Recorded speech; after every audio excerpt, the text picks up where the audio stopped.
Hey everybody, thanks so much for joining us right here on the Right View Ladies Tea. Tonight we're joined by Turning Point contributor, my friend Erin Elmore, and conservative commentator and survivor of the university system here in the United States of America, Annabella Rockwell. Erin and Annabella, welcome to Ladies Tea.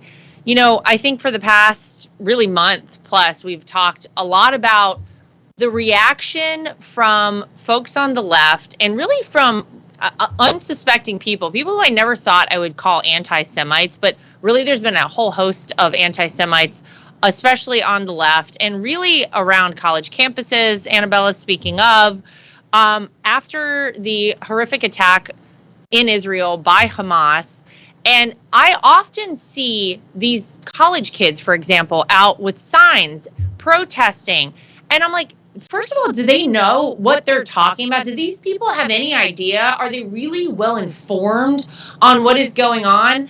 And I suspect all the time that they are not, that they are either led astray by, I don't know, TikTok or wherever they're getting their information. We know that some colleges gave extra credit to people to do walkouts in support of Palestine. And so I understood going into this that maybe these people didn't fully grasp what was going on. Turns out I'm right. There was a video of these two British women. Now, this was in London. They were at a pro-Palestine rally, and they had these homemade signs, you know, anti-Israel signs, and a reporter walked up to them, Annabella, and said, when Hamas invaded Israel on October 7th, what was your reaction? Well, one of these women, her response shocked me. She goes, I don't believe they did they? And then the other one goes, honestly, I think I need to be a bit more clued up on everything that's going on. So I feel like I'm not really qualified to answer that question too well. Okay, so then why the hell are you standing outside as part of a protest with homemade signs? These people, Annabella, don't even know what is going on. And that is part of the frightening aspect of all of this, because these people are so inspired, supposedly, to go out and protest for something, yet they have no idea what the hell they are doing there. It is terrifying to me.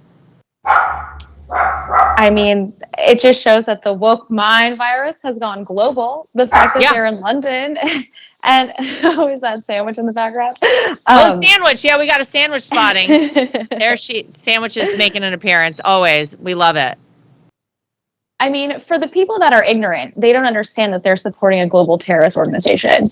You know, they say free Palestine, but they're not saying a ceasefire. And they don't understand that by saying free Palestine, they mean demolish Israel. So they are promoting violence. They're not peacefully protesting. And for the ones that are ignorant, I would say, I mean, why are you doing this? Like, go get a hobby.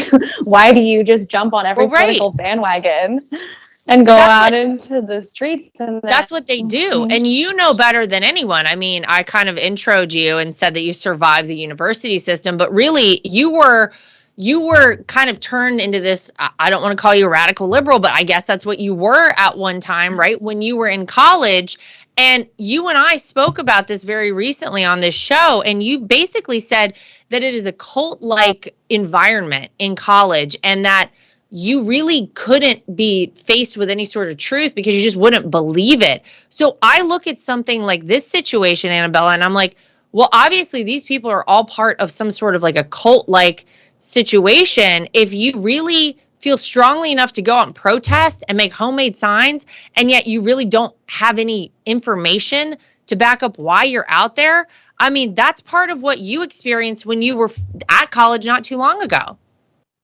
You're right, it is very cult-like, and I think I mentioned before when I spoke to you about it, is that one of my classes, we actually took a break. One of the professors had us go outside and march in a circle and basically learn how to practice it. It was a history course, and that happened because we were having a discussion on campus that was kind of a precursor to the BLM movement, and so it was this widespread dialogue, except there was no dialogue. There was really one way and you couldn't challenge it. And if you tried to challenge it, you would instead be taught how to protest in favor of this movement. So it is a lot of peer pressure. It's very cult-like. If you don't do it, you're canceled, you're shamed. So that's why I think you have so many people out there that, probably are upset about something else and they're completely ignorant.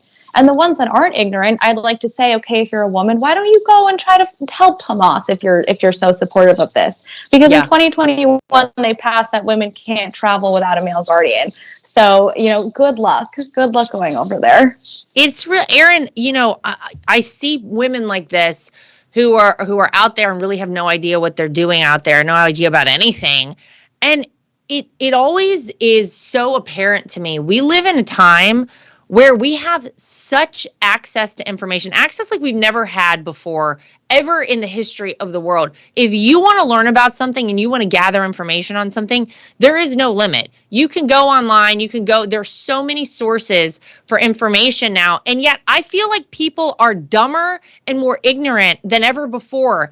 And it to me, I'm like, well, what's the future look like if this kind of stuff is happening and yet we actually have access to, infinite information? Where are we going here? What is all of this?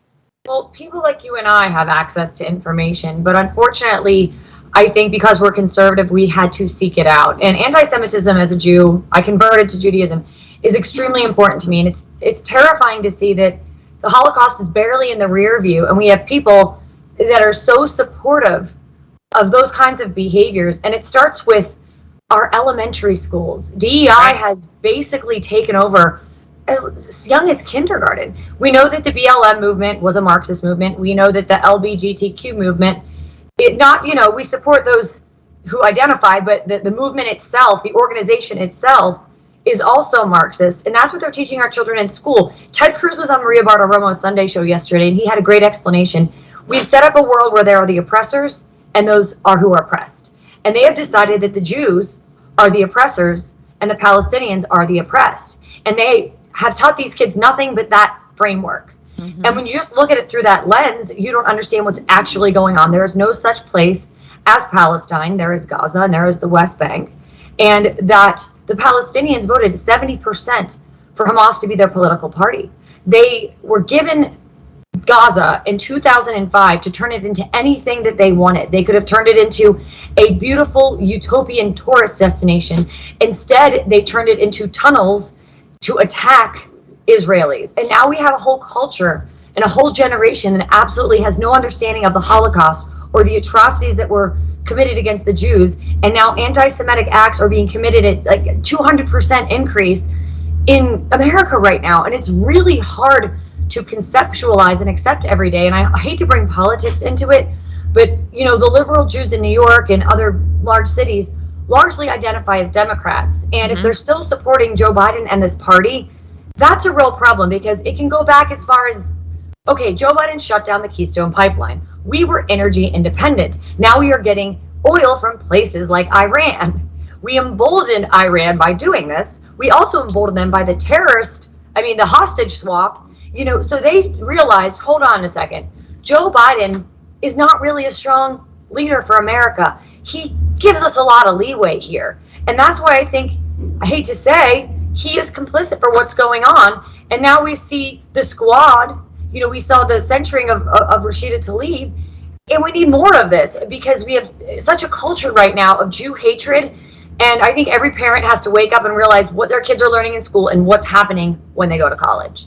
Well, you're right. We could trace it all back to Joe Biden. And I'm not sorry to say that. I think people have to own it. Whenever you do something as dumb as taking away America's energy independence, which you're right, made us reliant on oil from elsewhere, oil from Iran, oil from Russia.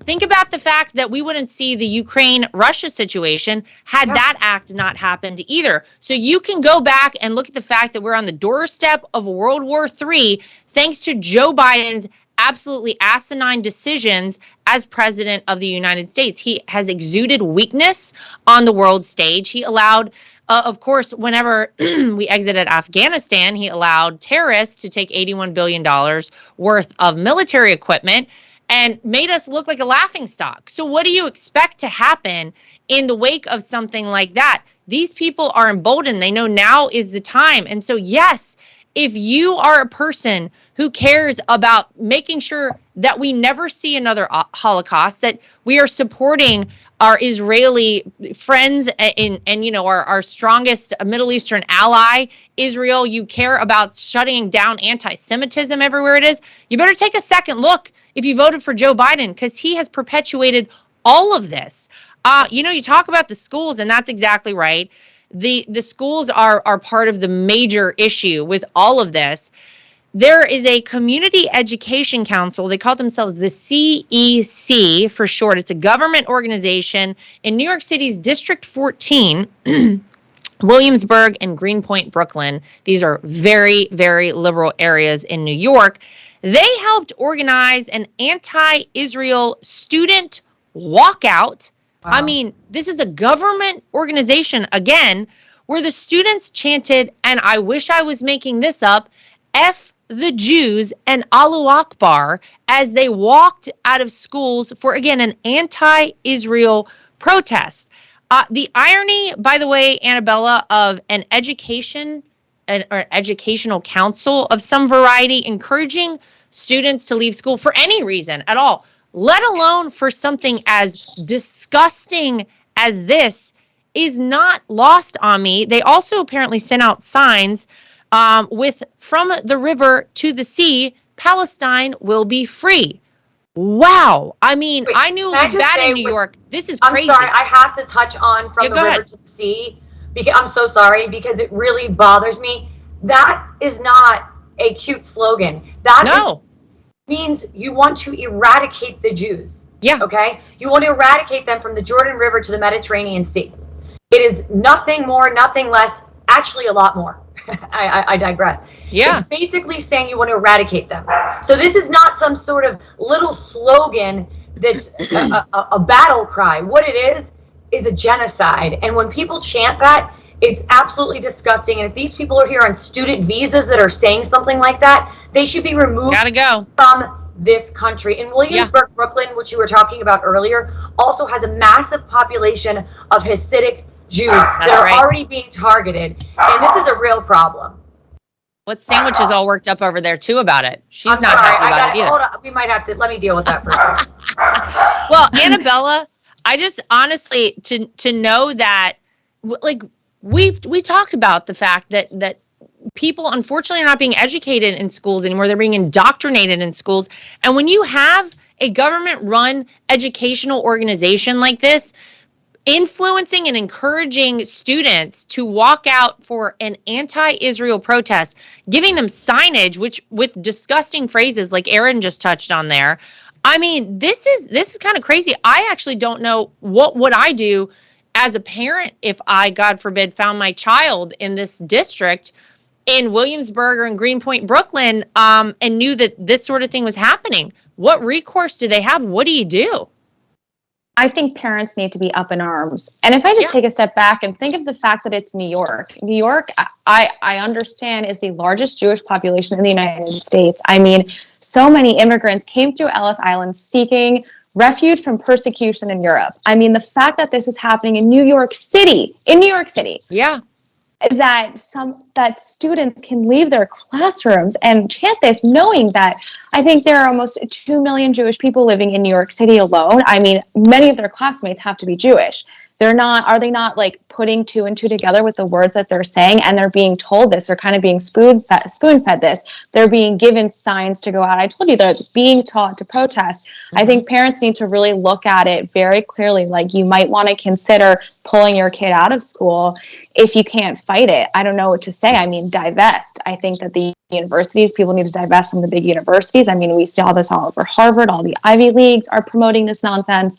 And it's just so much hate. And what I find really ironic is that the same people who are saying, you know, let's separate, you know, church, take God out of schools, take religion out of schools, they're basically just putting politics in its place. I mean, why not just go back to teaching like classic literature and math, and you know, teach Yeah, and like why are you training your students how to leave? Why don't instead you guys have a discourse? Why don't you bring people in? Why don't you bring in a Holocaust survivor? Why don't you teach your students about the Holocaust?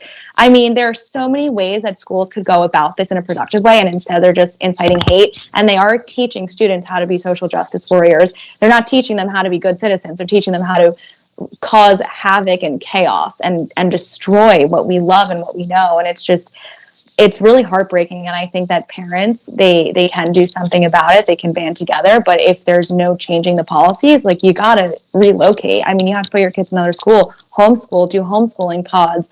I mean, there are resources, there are options. Like, you kind of have to get creative if your child is being taught how to, how to be anti-Semitic. I think it's pretty serious. I think it's cause for an uproar. Yeah, well, I hope so. And, it was only a matter of time until there was going to be someone hurt or killed as a result of all of this anti-Semitism, in the wake of the Hamas attacks in Israel. And it happened last week. Paul Kessler, an elderly Jewish man, died, after there was some altercation at a pro-Palestine rally. There was a pro-Israel rally, and something happened, and I guess the verdict is still out, Erin, as to exactly what happened, but this guy died, okay? And it's amazing how CNN reported it. They said that Paul Kessler died after an interaction with a pro-Palestinian demonstrator. Interaction. There was a 50-year-old suspect who apparently was taken in for questioning, wasn't even arrested, and was released. But the fact that you have schools saying, oh, you can skip school if you're going out and going to chant against Israel. And then you have some guy who died at one of these events, and apparently there's not a whole lot being done about it. It's a hate crime as far as I'm concerned. I'm afraid we're going to probably see more of this sort of stuff happen. This wasn't an incident. This man was bludgeoned with a megaphone about the head. Okay, this was more than an incident. This was a hate crime. This potentially is an act of domestic terrorism. Okay, that's what the Democrats and Joe Biden in a speech in Philadelphia with the austere red lighting said the biggest threat to our democracy are MAGA Republicans and white men. Okay, so we have an incident right here that just proves all of that wrong. But this is, I believe, outside of Los Angeles. And we already know we have a George Soros district attorney, Gascon, that isn't even prosecuting any sort of criminal offenses right now. Okay, so this is just another incident that will be one news headline for a few days and be shoved to the wayside to promote their liberal agenda. And it's not just anti-Semitism, it's what Democrats are pushing in these liberal cities and states.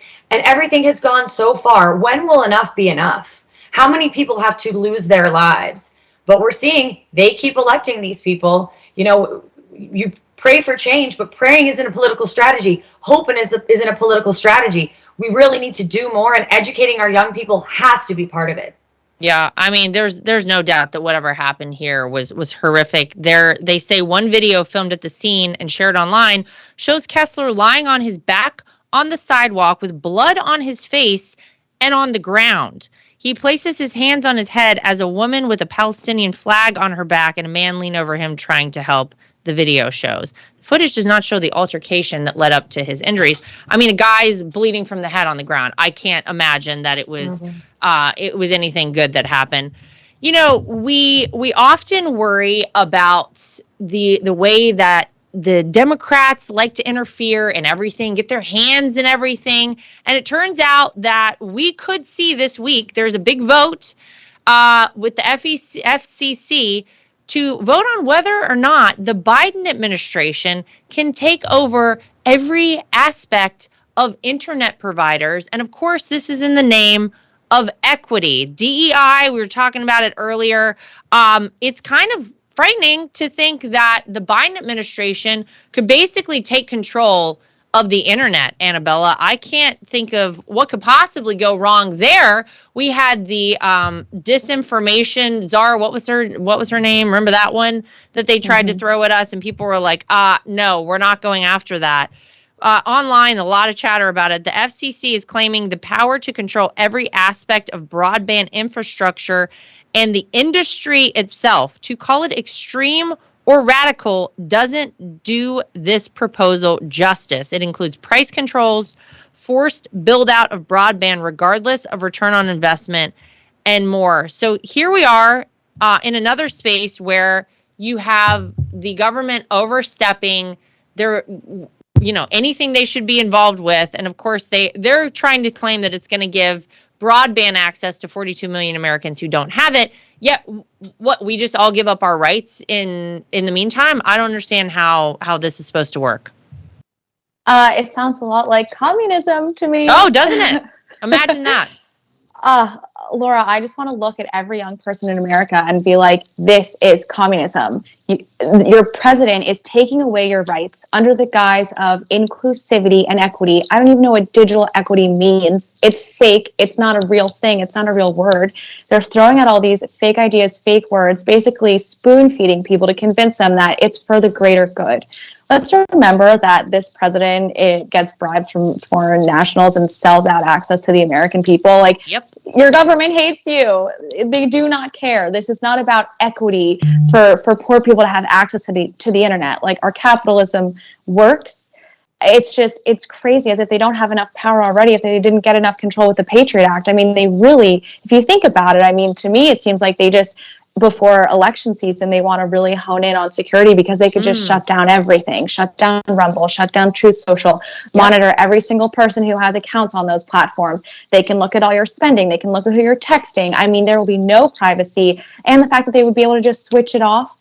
I mean, like, think it through. This is horrific. I really hope that, the House stands up against this. I hope that there are very vocal people in Congress who put their foot down and say, this is communism. This is unacceptable. This is going to strip every American of their rights. This is not going to give anyone rights. This is going to take away solely.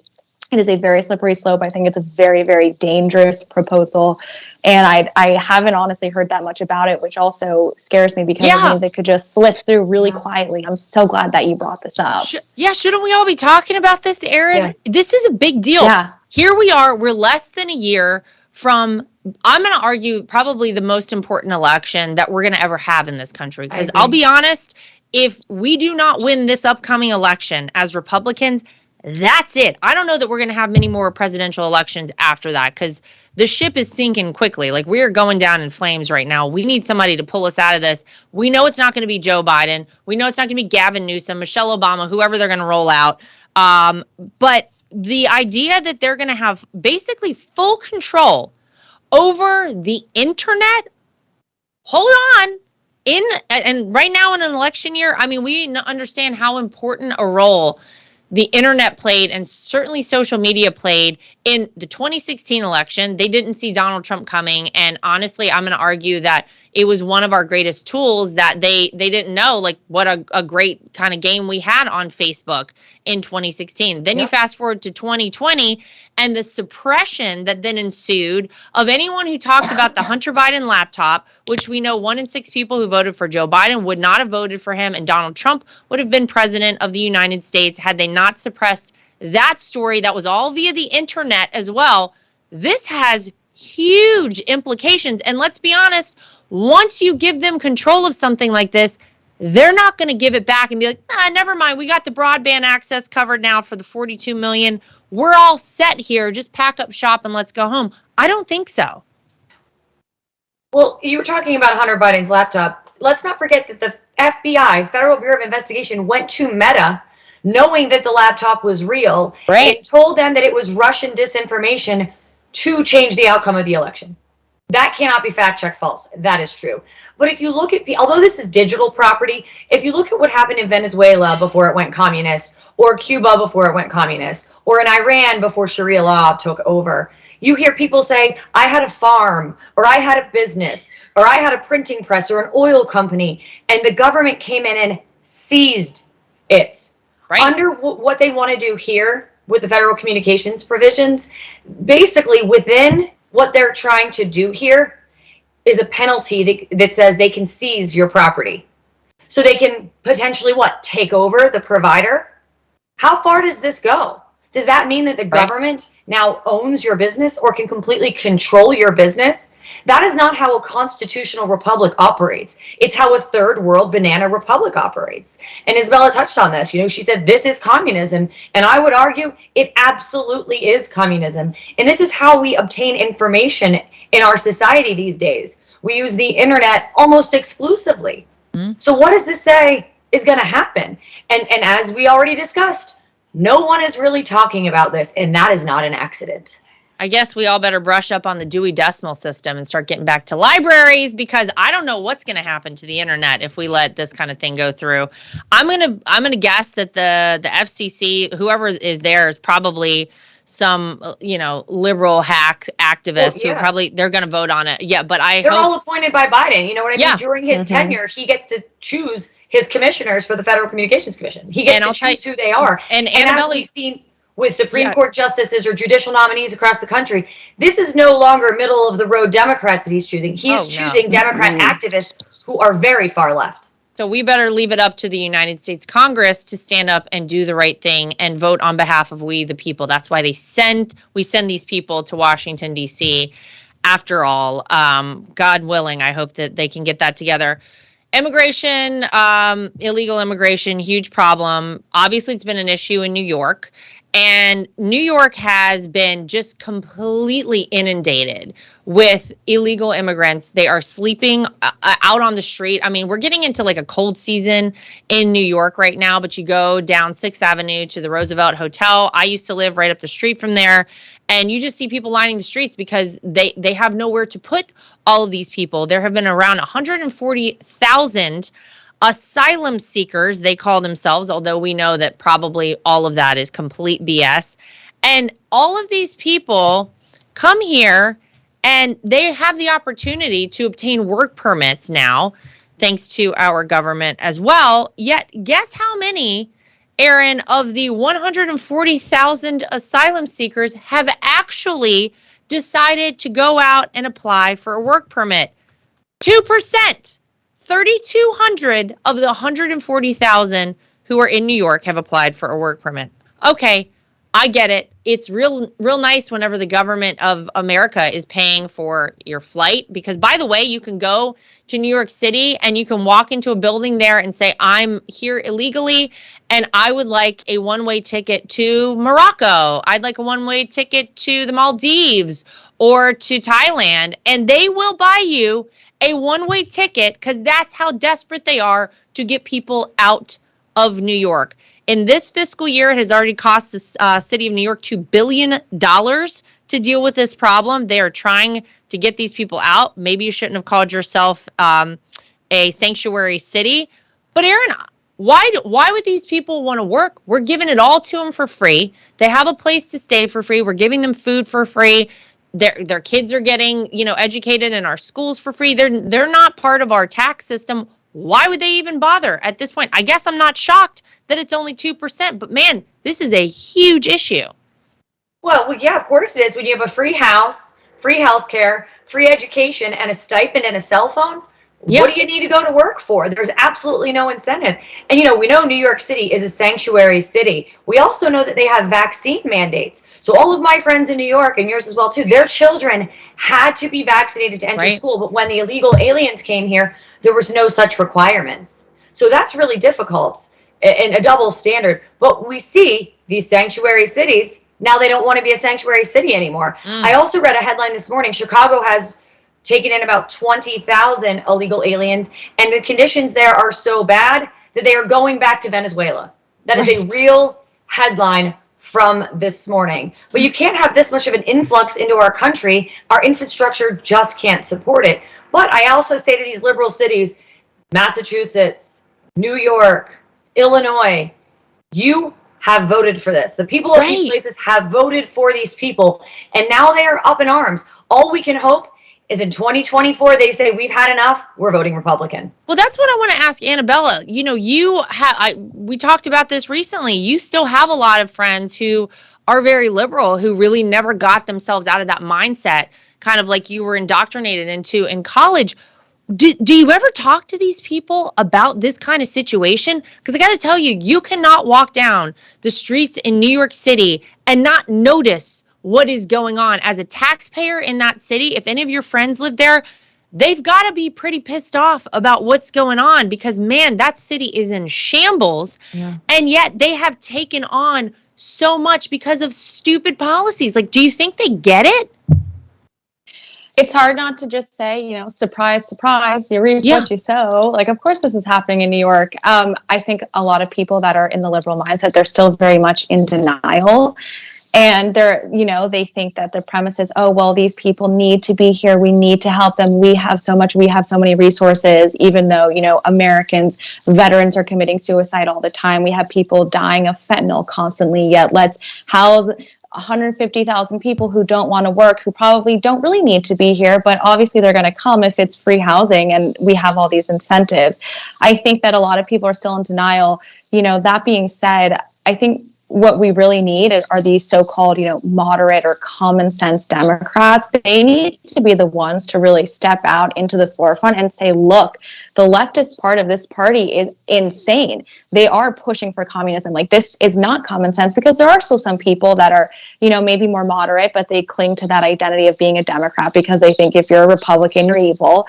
So we need those people to kind of step forward and say, look, this is not conducive for a functioning society. We need some more, moderate, common sense Democrats to step forward and say, like, I'm not going to stand for this. And I think then the ones that are maybe really liberal or still in denial will be able at least to look at them and have that kind of respect of, oh, well, since he's not a Republican, let me listen to them. Because the partisan line is just it's so deep, and I think that people on the right, maybe conservatives, are much more willing to have a conversation, but people on the left are just so ingrained and indoctrinated. I mean, I understand, like, I was there, I've been there.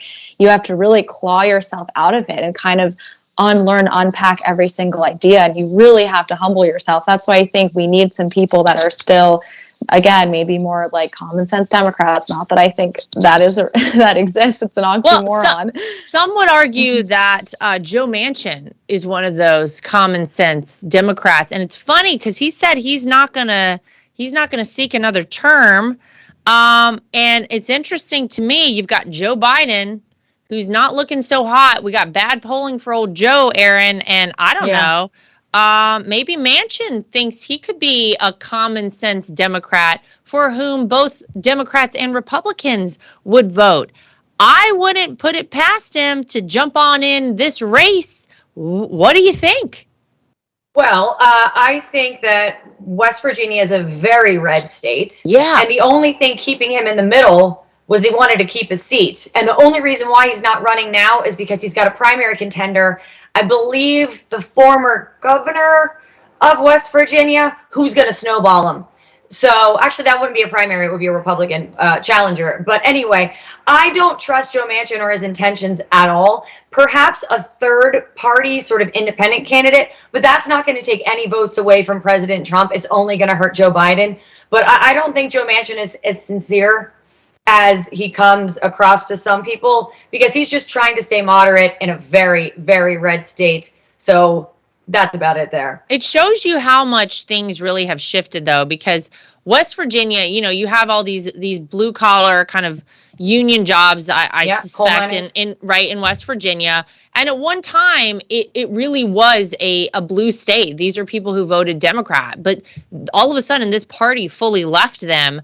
And so, yeah, you have Joe Manchin, who was like, oh, well, I'm in this red state. What? But people kept voting for him because they were like, well, he's a good guy. He's still not totally crazy and radicalized like a lot of these Democrats out there.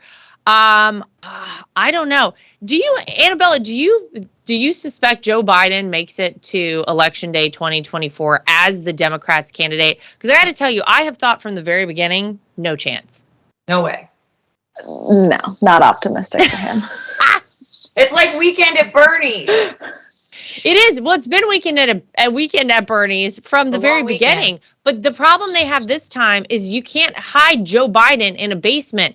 What are they going to claim this time? They had COVID. Although, before we go, I got to tell people, taxpayer-funded lab in the state of Colorado, they are apparently going to start importing bats from across the globe and from Asia to inject them with various diseases funded by Fauci's National Institute of Health.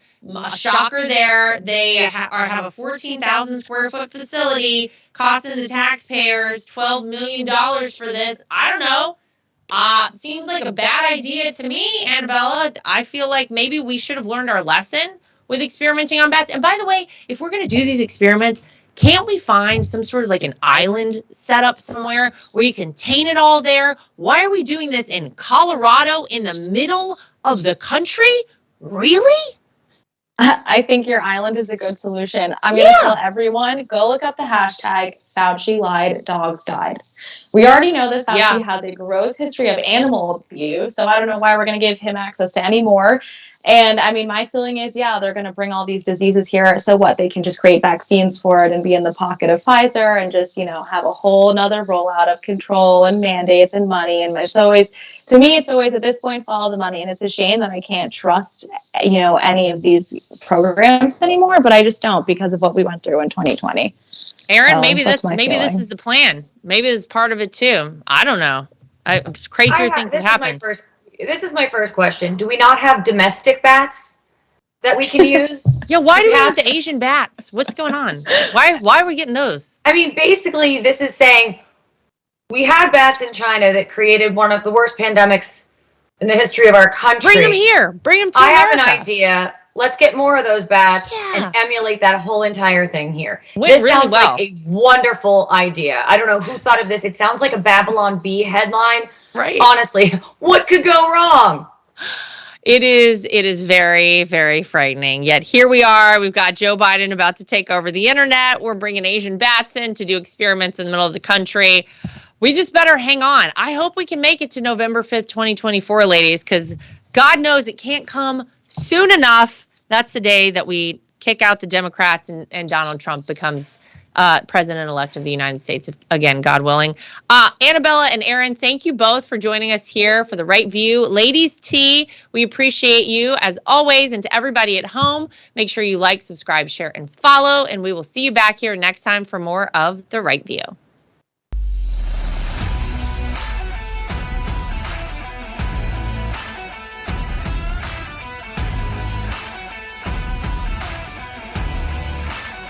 Nothing is worse than being on a phone call that drops. Nothing is worse than trying to text someone and you can't reach them because your phone is out of service range.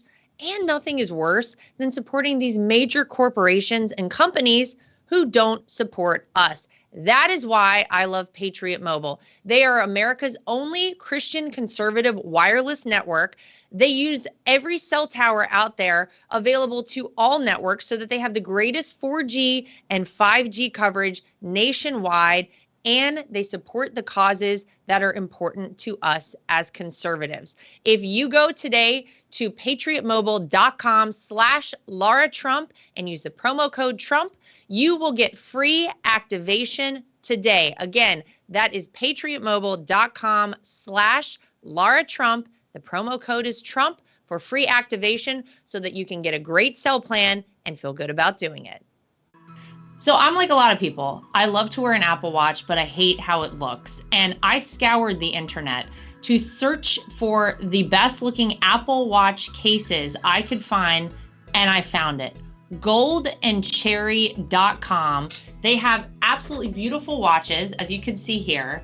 Everything is waterproof. Everything looks good with different outfits. You can get sporty, you can get fancy, but they are great quality, made out of Delaware in the United States of America. And they have been kind enough to give me a promo code that I can share with you if you want to get your hands on one of these as well. It's Lara T, L-A-R-A-T is the promo code to get yourself a discount at goldandcherry.com. And not only do they make Apple Watch cases, they also make great products for iPads and iPhones, keyboards, your desktop, everything you could possibly need. Goldandcherry.com. Use promo code LARAT so you can get yourself one of these today too. At the Right View, we're very proud of the fact that we are independent. We get to say everything that we think and everything that we feel. We have no woke companies guiding us or telling us what we can and cannot say. We are always going to shoot you straight and give you the facts as we know them. And that's why it's important to support independent outlets like The Right View. My name is Lara Trump, and I think Mike Lindell is a patriot. He is someone who loves this country, is willing to fight for this country. I love MyPillow because not only are MyPillows made in the USA by American workers, but they're great products, and they're so great that not only do I use them in my own bed at night, my children actually requested. My daughter the other day went to the closet and pulled out a MyPillow and said, "This is the pillow that I want to sleep with."